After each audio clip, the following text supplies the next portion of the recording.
Krishnamurti is talking about a philosophy, or it's basically a mind state where human beings live free from beliefs and ideas. That's all. So that means that, like, if I go out, I don't think about myself being a pretty blonde girl in Spain that skateboards. I go out as nothing. I don't have any ideas about myself.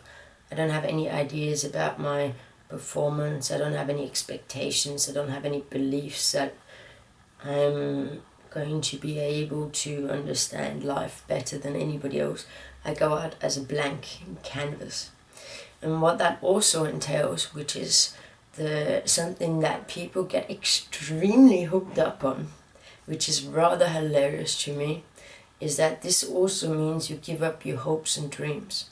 So if I go out without the idea of I'm an Austrian female living in Spain, just an idea, like, I may very well be this, but like, the important thing is that I don't have this idea of myself.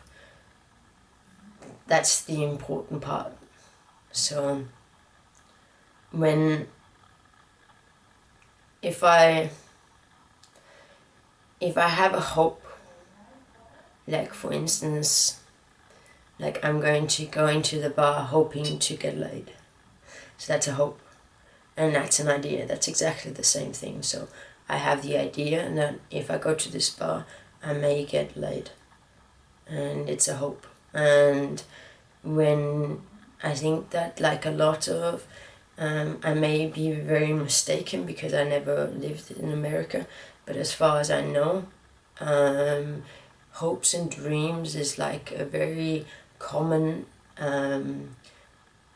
phrase or common thing that's said because the ideology of America, or the culture, is all about the American dream, right? So it's like they're trying to make you dream for better and bigger and more expensive, obviously.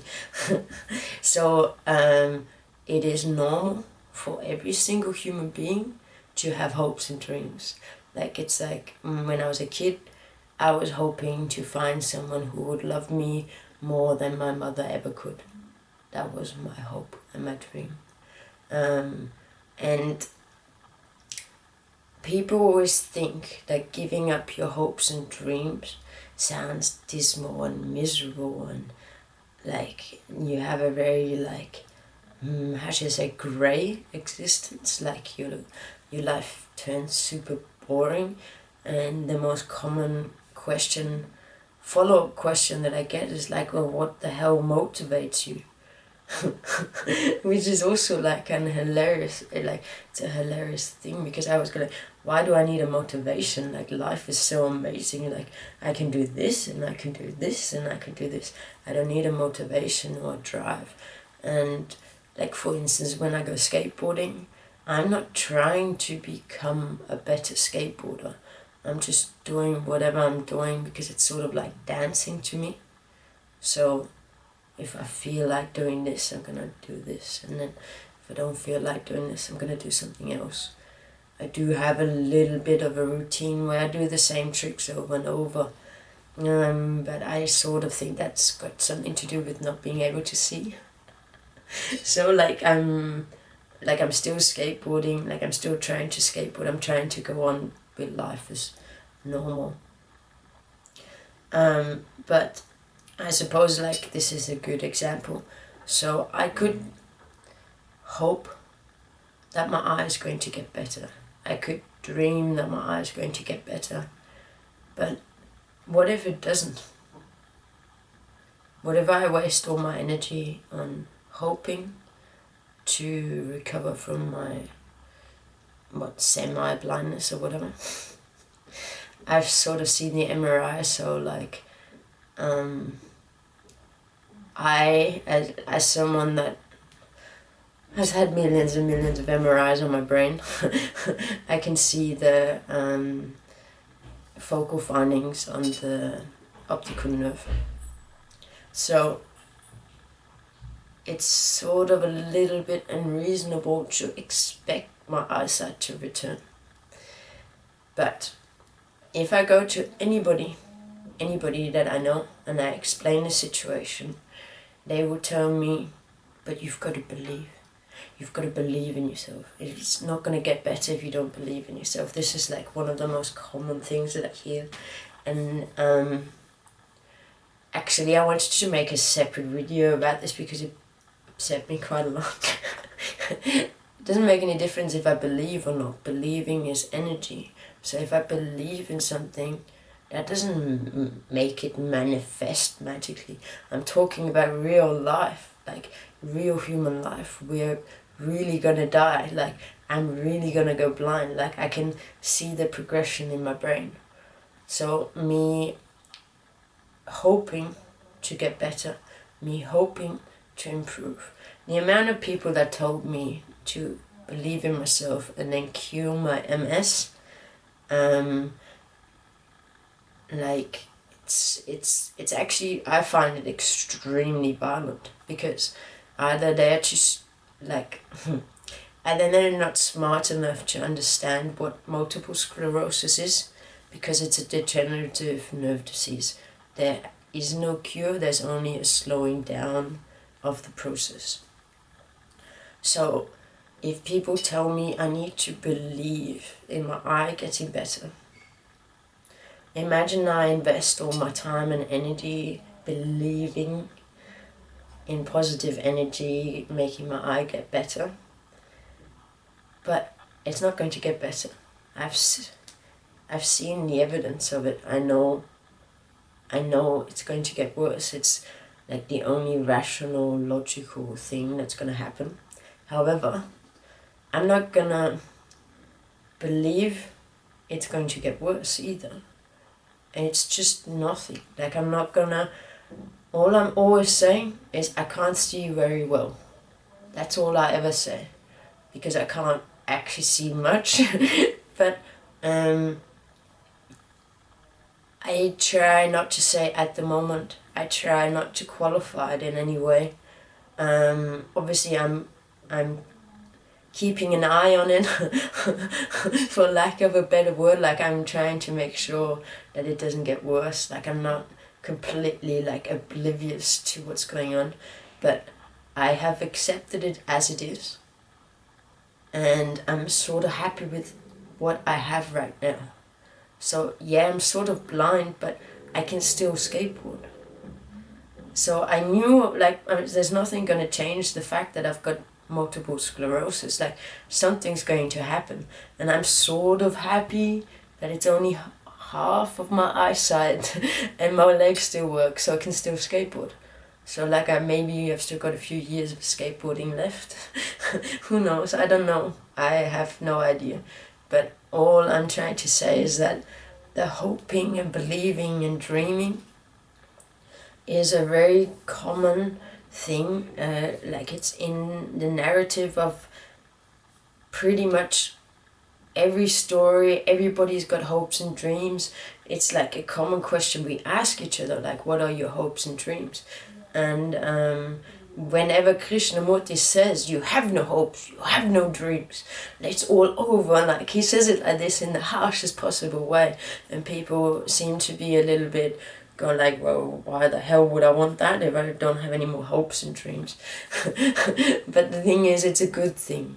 Like, my hopes and my dreams are basically what kept me in an abusive relationship. My belief in a happy family, my dream of making this relationship work, that's exactly what got me caught. If I didn't have that belief, if I didn't, like, there's no way that this person would have been able to treat me like this for that long. It was my own belief, my own hopes, my own dreams. I really, really wanted to have a family. And the relationship had gone on for so long that I thought, like, alright, I don't really have time to find another partner. So I sort of have to make this work so that I can have a family. And luckily because I felt so uncomfortable with him, and I knew what it was like to live with parents that fight all the time. I would not have wanted to have had a child with him. if we were fighting all the time, it didn't make any sense. I really, really, really, really wanted children. I think basically if you ask me now, like, here's a child, do you want it? I'd say yes. Like, I love children. And that was probably one of the hardest things, or the hardest ideas or beliefs that I needed to give up with ego death. This was before I even realized that I was gay.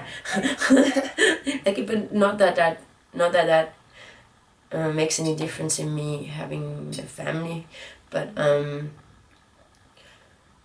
basically, like, I didn't really care too much about the things that I believed in myself and stuff. Like, I pretty much already proven myself wrong in all my theories about myself, so I was already humbled by life. But one of the biggest things that, like, I was attached to was my hope and my dream of this happy family, and, like, finally having the kids to love, and just, you know, proving my mum what it's like to be a mother that loves their kids. That was probably one of the hardest things for me to give up. But, yeah, for sure. Like, but I'm pretty cool with it now. Like, considering, like, I've just accepted that it's probably not going to happen in my life. If it does, I'll be happy, but if it doesn't, that's just what it is, you know. Like, to be fair, it has a lot of benefits because now I can devote more time to you. So maybe this is just the way it is for me right now, and nothing I can do to change it anyway. Like, of course I can have kids in the future, but, like, you know, I'm sick as well with multiple sclerosis, so I wouldn't want to actually have biological children. Well, I can't say anything like that because I don't have any ideas, I don't have any hopes, I don't have any dreams. But I'm just trying to tell you that this was one of the biggest hopes and dreams that I had from the age of 3, probably, because it was my response to my mum not loving me. It's like, when I grow up, I'm gonna have children, I'm gonna love them so hard that you don't even know. That was my response. That's what I thought. So I've never been very vengeful. My response has always been like, oh, I'm so gonna love somebody else so much harder. Like, never been very vengeful, yeah. So, and that's just what I wanted to say about hopes and dreams, because everybody takes it so personally, and I think it's like, why can you can't take away my hopes and dreams. And it's like, no, it's just an idea, man. Like, as soon as you free yourself from that idea, then you're very privileged to see what your real life, your real humble life has to offer. And it won't be Hollywood mega stardom, it won't be the best painter alive or best skateboard or whatever. Like, it's humble, real life. All I'm talking about is joy and happiness. And our hopes and dreams are like this goal that we're never gonna find. We're like climbing this ladder trying to get our hopes and dreams. And Krishnamurti is telling you, like, stop climbing this ladder. Stop climbing the ladder. And look at yourself right now and look at what you're running from. Because there's only one reason you're climbing up the ladder. It's because you're trying to get away. If you just stop, slow down, look at yourself, accept yourself for who you actually are. Nothing more, nothing less. Like, what you think is so wrong about you, or despicable, or a flaw, or whatever, it's not. You're a normal human being. We're not perfect. Nobody is. They all pretend they're perfect. Nobody is. So as soon as you can, like, you're gonna live with yourself for the rest of your life. You're gonna run from yourself for the rest of your life. The sooner you face yourself, face your fears, face your worst nightmares, they're always gonna be there. As soon as you face them and end them, you can actually fully accept yourself for who you are. You don't need the hopes and dreams. That's all bull crap. And then like real life is like phenomenal. And you like see a bird in the tree and go like, oh my god, he's singing. like you don't need all this fantasy, like super money, wealth, richness, all this crap that everybody tells us we need. And you definitely don't need a guru to tell you this certain mantra.